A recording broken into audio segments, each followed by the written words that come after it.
இன்னைக்கு நம்ம பார்க்க போற ரெசிபி என்னன்னா இட்லி தோசைக்கு சூப்பரான டேஸ்ட்ல இருக்கக்கூடிய இந்த கொத்தமல்லி புதினா சட்னி எப்படி பண்ணலாம்னு பார்க்கலாம். வாங்க வீடியோக்குள்ள போலாம்.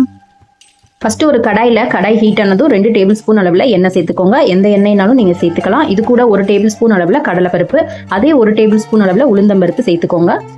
இது நம்ம நல்லா கோல்டன் ப்ரௌன் ஆகுற வரைக்கும் வறுத்து விட்டுக்கணும்.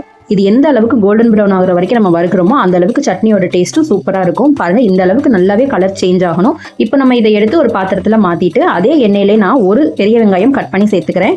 இதுக்கு நீங்கள் சின்ன வெங்காயம் கூட யூஸ் பண்ணிக்கலாம். 10லேருந்து 15 யூஸ் பண்ணிக்கோங்க. இது கூட 4 பல் பூண்டு சேர்த்துக்கலாம். அதோடைய ஒரு துண்டு இஞ்சி கட் பண்ணி சேர்த்துக்கோங்க. காரத்துக்கு 2 பச்சை மிளகா சேர்த்துக்கலாம். வேறு எதுவும் காரம் இதுக்கு எக்ஸ்ட்ரா நம்ம வத்தல்லாம் ஆட் பண்ண போகிறது கிடையாது.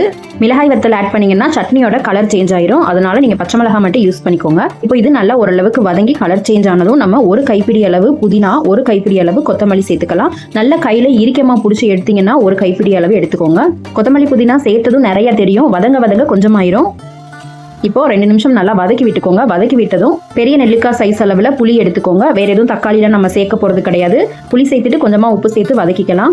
நம்ம இதுக்கு புளி சேர்க்கறனால இந்த சட்னி சீக்கிரமாகவே கெட்டு போகாது. நீங்கள் டிராவல் டைமில் கூட எடுத்துகிட்டு போய் துவையல் மாதிரி அரைச்சும் லெமன் சாதத்து கூட வச்சு சாப்பிட்டுக்கலாம். சூப்பராக இருக்கும். இது கூடவே ஒரு சில் அளவு தேங்காய் பொடிசாக கட் பண்ணி சேர்த்துக்கோங்க. இல்லை நீங்கள் துருவியும் கூட சேர்த்துக்கலாம். இதை நல்லா வதக்கி விட்டுக்கலாம். எண்ணெயில் ஸ்டவ் லோ ஃப்ளேமில் வச்சு நல்லா வதக்கி விட்டுக்கோங்க. இந்த அளவுக்கு நல்லா சுருங்கி வந்ததும் நல்லா ஆறினதும் மிக்ஸி ஜாரில் ஃபஸ்ட்டு நம்ம வறுத்து வச்சுருந்த கடலைப்பருப்பு, உளுந்தம்பருப்பு இதை ஃபஸ்ட்டு சேர்த்துக்கோங்க.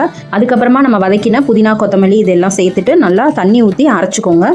நல்லா ஃபைன் பேஸ்ட்டாக அரைச்சிக்கோங்க. சட்னி சூப்பராக ரெடி ஆயிரும். இதே இது நீங்கள் லெமன் சாதம், புளி சாதத்துக்கு கொஞ்சம் தண்ணியை கம்மியாக அரைச்சிங்கன்னா துவையல் பக்குவத்துக்கு கிடச்சிரும். கடுகு, உளுந்து, கருவேப்பிலை, மிளகாய் வத்தல் சேர்த்து தாளிச்சுக்கோங்க. இப்போ இந்த சட்னிக்கு நான் இன்றைக்கி தோசை தான் பண்ணியிருக்கிறேன். நான் சொன்ன இந்த மெஷர்மெண்ட்டோட கரெக்டாக நீங்கள் பண்ணுங்கள். சூப்பரான டேஸ்ட்டில் உங்களுக்கு கொத்தமல்லி புதினா சட்னி ரெடி பண்ணிடலாம். நீங்களும் இதை உங்கள் வீட்டில் ட்ரை பண்ணிவிட்டு எப்படி இருந்துச்சுன்னு எனக்கு கமெண்ட்ஸில் சொல்லுங்கள் ஃப்ரெண்ட்ஸ். என்னோட இந்த வீடியோ பிடிச்சிருந்தா மறக்காமல் லைக் பண்ணிவிட்டு சப்ஸ்கிரைப் பண்ணாதவங்க சப்ஸ்கிரைப் பண்ணிக்கோங்க. தேங்க்யூ ஃபார் வாட்சிங்.